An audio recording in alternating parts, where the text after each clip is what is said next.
very understandable. That's why you are still alive, because they shoved you in there.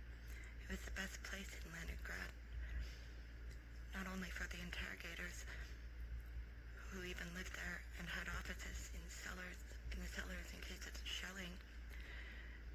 Joking aside, in Leningrad in those days no one washed, and everyone's face was covered with a black crust, but in the big house prisoners were given a hot shower every 10th day. Well, it's true that only the corridors were heated for the jailers. The cells were left unheated, but after all, there were water pipes in the cells. There worked and a toilet, and where else in Leningrad could you find that? And the bread ration was just like the ration outside, barely 4.5 ounces. In addition, there was broth made from slaughtered horses once a day, and thin gruel once a day as well. It was a case of the cats being envious of the dog's life. But what about punishment cells? And what about the supreme measure, execution? No, that isn't what this chapter is about, not at all. You sit down and half close your eyes and try to remember them all. How many different cells were you imprisoned in?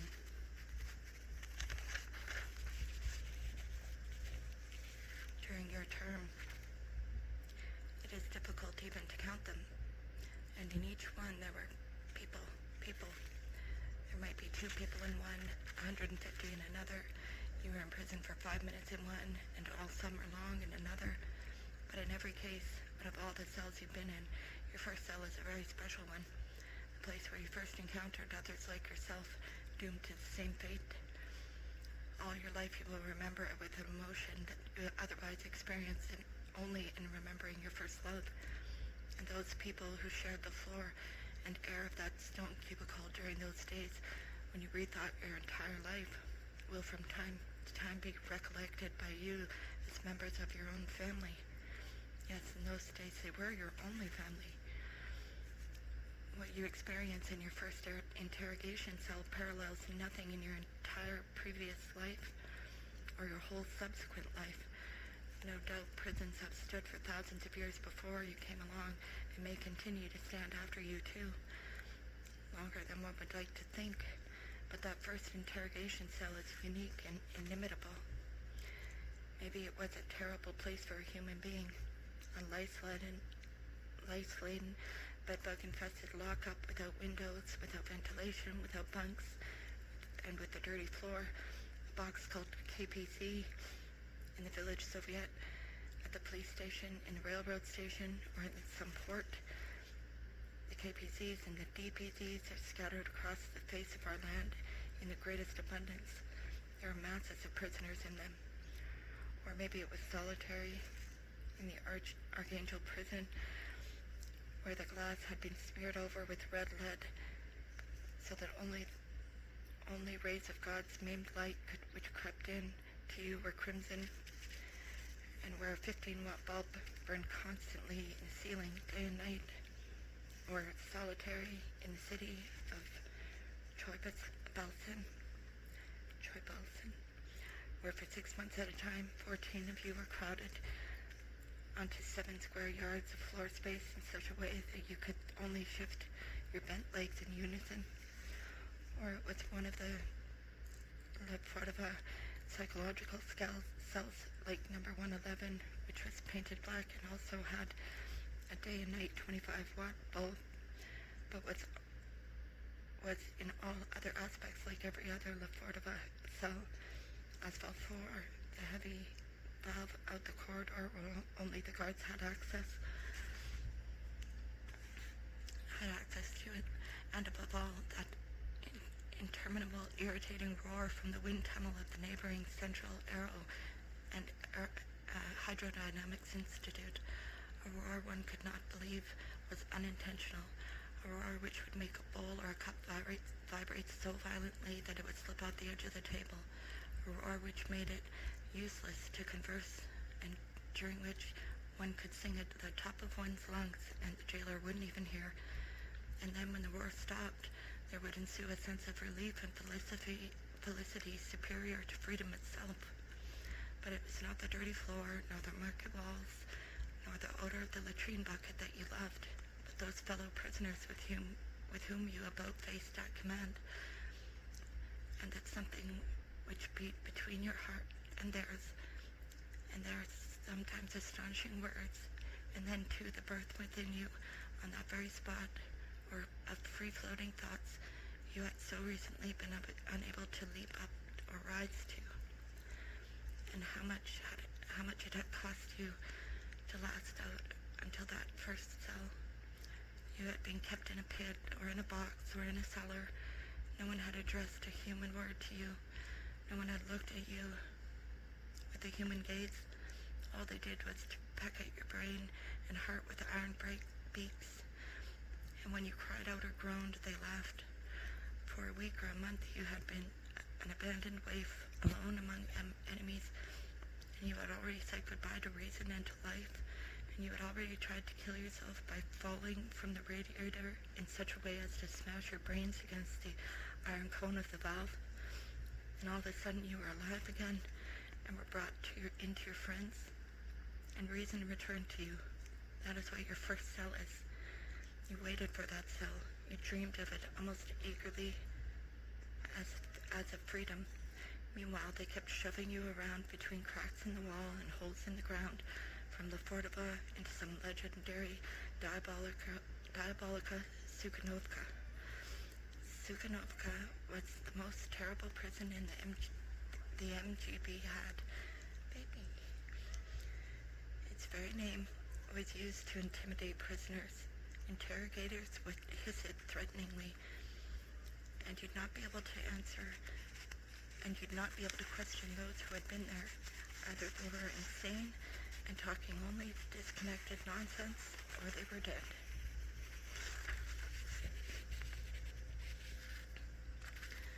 Sukhanovka was a former monastery dating back to Catherine the Great. It consisted of two buildings, one in which prisoners served out their terms, and the other a structure that contained 68 monks' cells and was used for interrogations. The journey there in a Black Maria took 2 hours, and only a handful of people knew that the prison was really just a few miles from Lenin's Gorky estate, and near the former estate is Zinaida Volkanskaya. The countryside surrounding it was beautiful. There they stunned the newly arrived prisoner with a stand-up punishment cell, again so narrow that he was no longer able to stand up. He had to sag, supported by bent knees propped against the wall. There was no alternative. They kept prisoners there for more than a day to break their resistance. But they tender tasty food at Sukhanovka, which was like nothing else in the MGB because it was brought in from the architect's rest home. They didn't maintain a separate kitchen to prepare hogwash. However, the amount one architect would eat, including fried potatoes and meatballs, was divided among 12 prisoners. As a result, the prisoners were not always hungry, but also exceedingly irritable. Excuse me. Cells were all built for two, but prisoners under interrogation were usually kept in them singly. The dimensions were 5 by 6.5 feet. 2 little round stools were welded to the stone floor like stumps. And at night, if the guard unlocked a cylinder lock, a shelf dropped from the wall onto each stump and remained there for 7 hours. In other words, during the hours of interrogation, since there was no daytime interrogation at Sukhanovka at all, and a little straw mattress large enough for a child also dropped down. During the day, the stool was exposed and free, but one was forbidden to sit on it. In addition, a table lay like an ironing board on 4 upright pipes.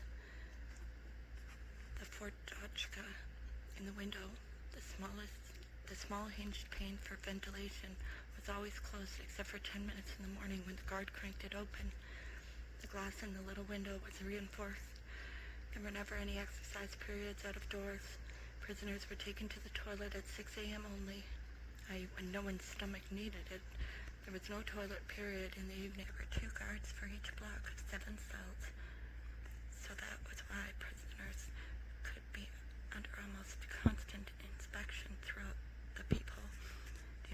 interruption being the time it took the guard to step past 2 doors to a third, and that was the purpose of silent Sukhanovka, to leave the prisoner not a single moment for sleep, not a single stolen moment for privacy. You were always being watched and always in their power. But if you endured the whole duel with insanity and all the trials and lonelinesses, and had stood firm, you deserved your first cell. And now when you got into it, your soul would heal. If you had surrendered, if you had given in and betrayed everyone, you were also ready for your first cell, but it would have been better for you not to have lived into that happy moment and to have died a victor in the cellar without having signed a single sheet of paper. Now for the first time you were about to see people who were not your enemies. Now for the first time you were about to see others who were alive, who were traveling your road, and whom you could join to yourself with the joyous word, we. Yes, that word which you may have despised out in freedom when they used it as a substitute for your own individuality. All of us, like one man, or we are deeply angered, or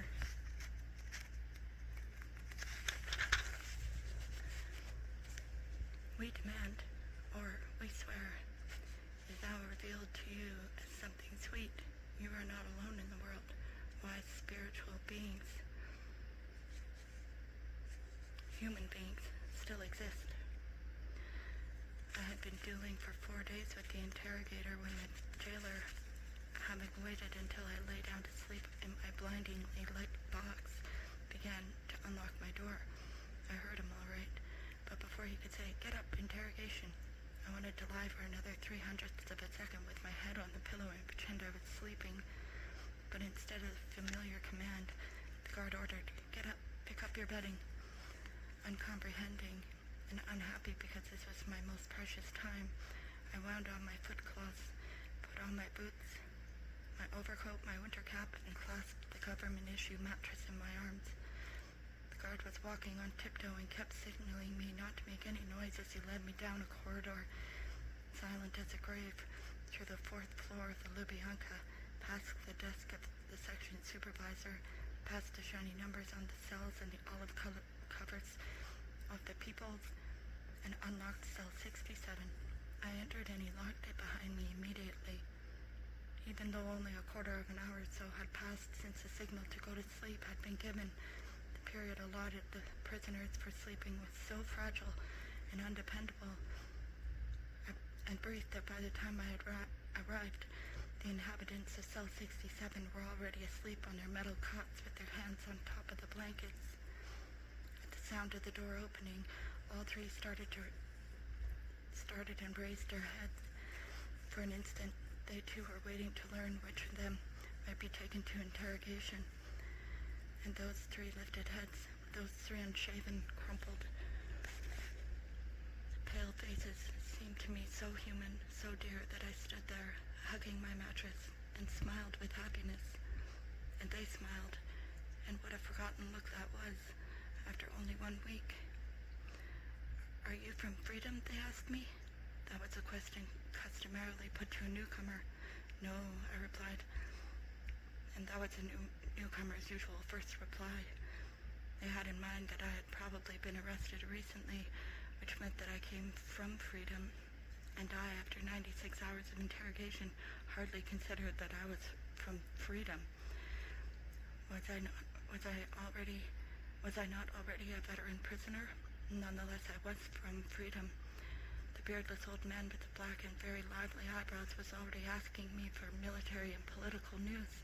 Astonishing. Even though it was late February, they knew nothing about the Yalta Conference, nor the encirclement of East Prussia, nor anything at all about our own attack below Warsaw in mid-January, nor even about the woeful December retreat of the Allies. According to regulations, those under interrogation were not supposed to know anything about the outside world, and here indeed they didn't.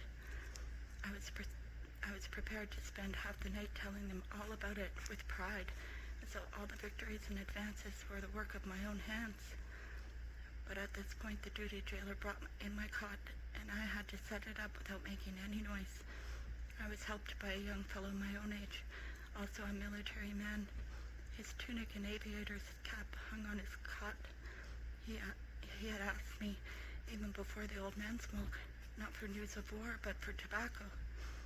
But although I felt open-hearted towards my new friends, and although not many words had been exchanged in the few minutes since I joined them, I sensed something alien in this frontline soldier who was my contemporary, and as far as he was concerned, I climbed up immediately and forever.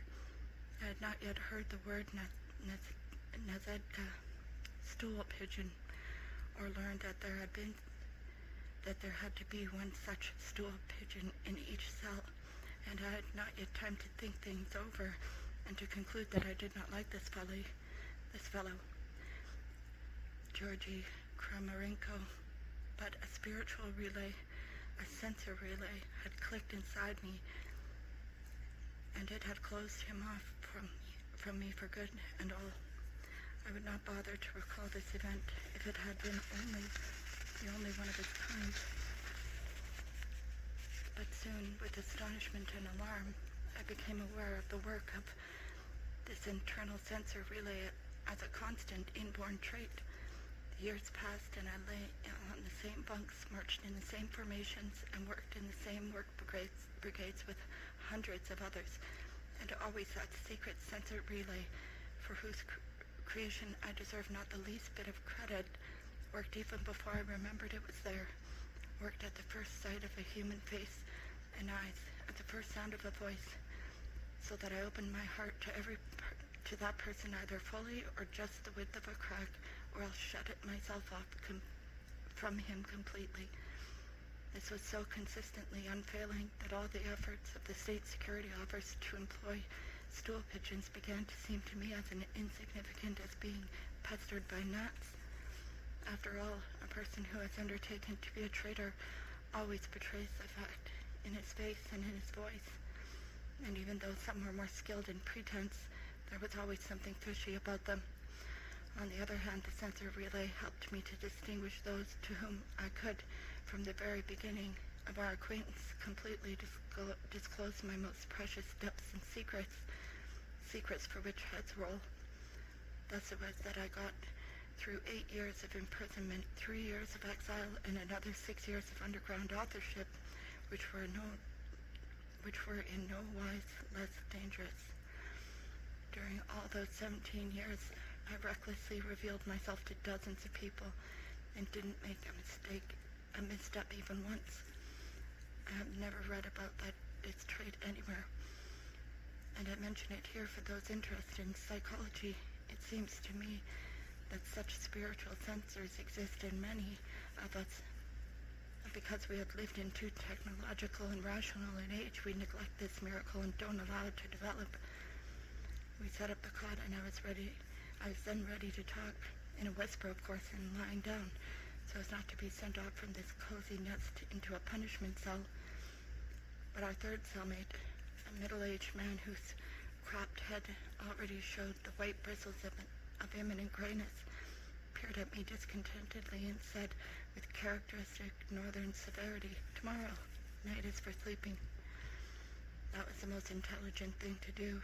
At any minute, one of us could have been pulled out for interrogation and held up until 6 a.m., when the interrogator would go home to sleep, but we were forbidden to. One night of undisturbed sleep, it was most important than all the fates on earth.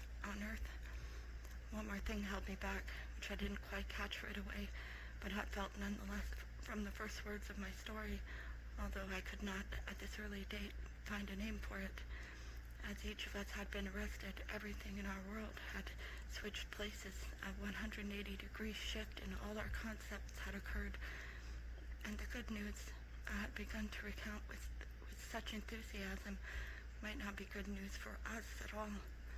My cellmates turned on their sides, covered their eyes with their handkerchiefs, and kept it out of the light from the 200-watt bulb, wound towels around their upper arms, which were chilled from lying on top of the blankets, hid their lower arms furtively beneath them, and went to sleep. And I lay there, filled to the brim with the joy of being among them. 1 hour ago I could not have counted on being with anyone. I could have come to my end with a bullet in the back of my head, which was what the interrogator kept promising me, without having seen anyone at all. Interrogation still hung over me, but how far it had retreated. Tomorrow I would be telling them my story, though not talking about my case, of course, and they would be telling me their stories too. How interesting tomorrow would be, one of the best days of my life. Thus, very early, very clearly, I had this consciousness that prison was not an abyss for me, but the most important turning point of my life. Every detail of the cell interested me. Sleep fled, and when the peephole was not in use, I studied it all furtively. Up there at the top of one wall was a small indentation the length of 3 bricks, covered by a dark blue paper blind. They had already told me that it was a window. Yes, there was a window in the cell, and the blind served as an air raid blackout. Tomorrow there would be weak daylight, and in the middle of the day they would turn off the glaring light bulb. How much that meant to have daylight in daytime. There was also a table on the cell. On it, in the most conspicuous spot, were a teapot, a chess set, and a small pile of books. I was not yet aware why they were so conspicuously positioned. It turned out to be another example of the Lubyanka system at work. During his once-a-minute people inspections, the jailer was supposed to make sure that the gifts of the prison administration were not being misused, that the teapot was not being used to break down the wall, that no one was swallowing the chessmen and thereby possibly cashing in his chips and ceasing to be a citizen of the USSR, and that no one was starting a fire with the books in the hopes of burning down the whole prison. And a prisoner's eyeglasses were considered so potentially dangerous that they were not allowed to remain on the table. During the night, the prison administration took them away until morning. What a cozy life. Chess, books, cot with springs, decent mattresses, clean linen. I could not remember having slept like this during the whole war. There was a worn parquet floor. One could take nearly 4 strides from window to door in the aisle between the cots. No, indeed, this central political prison was a real resort, and no shells were falling. I remembered their sounds, the high-pitched sobbing way up overhead, and the rising whistle and the crash as they burst, and how tenderly the mortar shells whistled, and how everything trembled from the 4 blasts, what we called Dr. Goebbels mortar rockets. And I remember the wet snow and the mud near Warmed It, where I had been arrested, which our men were still wading through to keep the Germans from breaking out of our encirclement. All right then, the hell with you. If you don't want to fight, I won't. If you don't want me to fight, I won't. And we'll stop there. Thank you for listening.